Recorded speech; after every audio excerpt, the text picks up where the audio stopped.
Well, God was alone, complete, capable, but alone.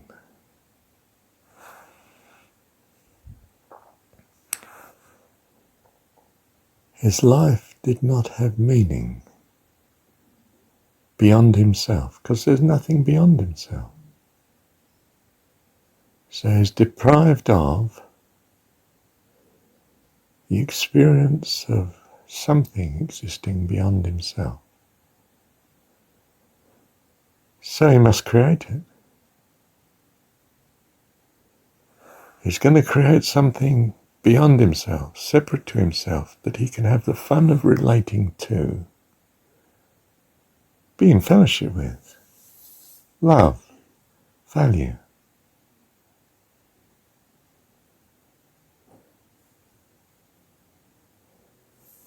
So in our understanding, he builds a family,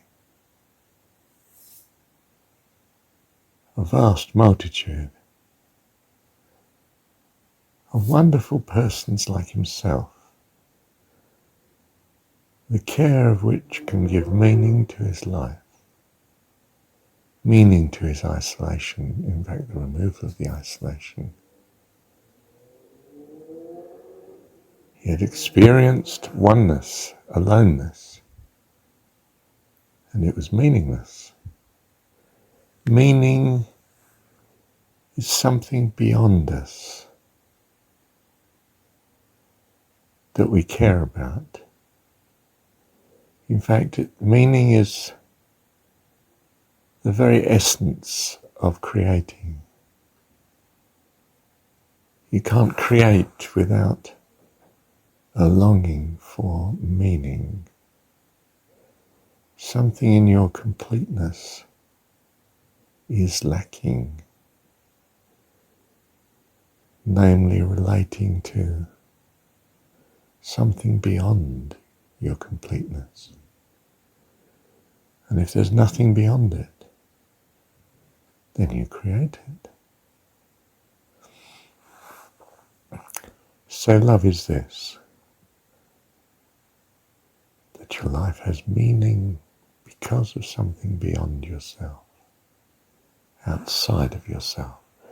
Just as for us, God gives us meaning, we give meaning for God.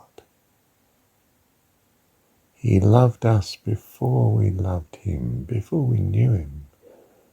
It's like the baby, it's just shapes, sounds. Possibly not even shapes, you're in the womb, it's just feeling and sound.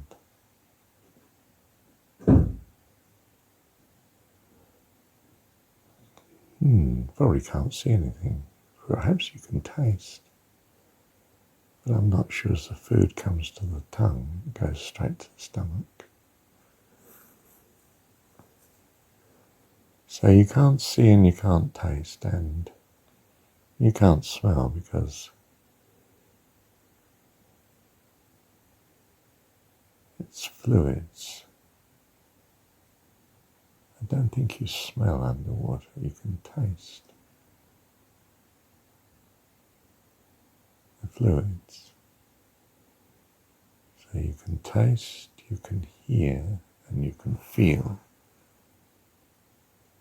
but you can't see and you can't smell.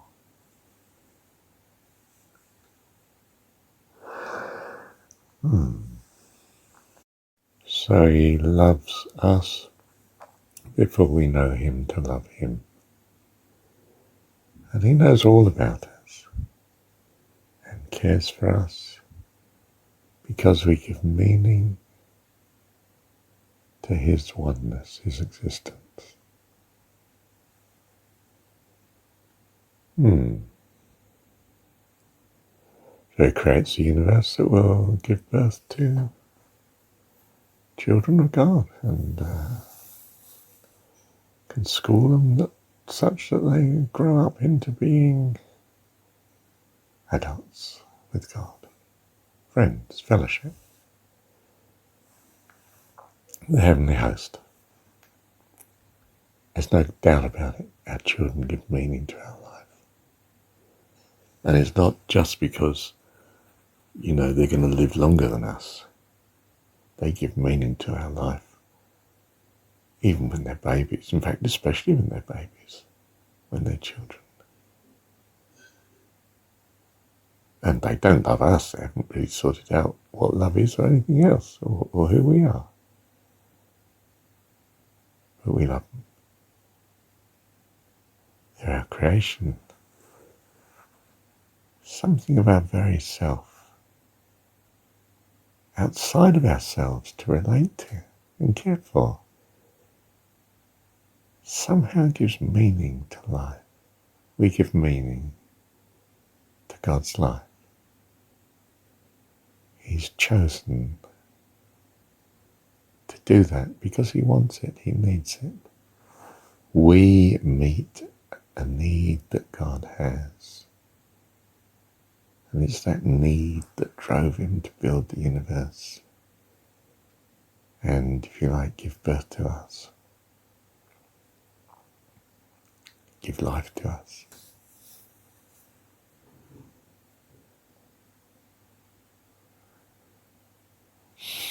Maybe much higher forms of life than us as well.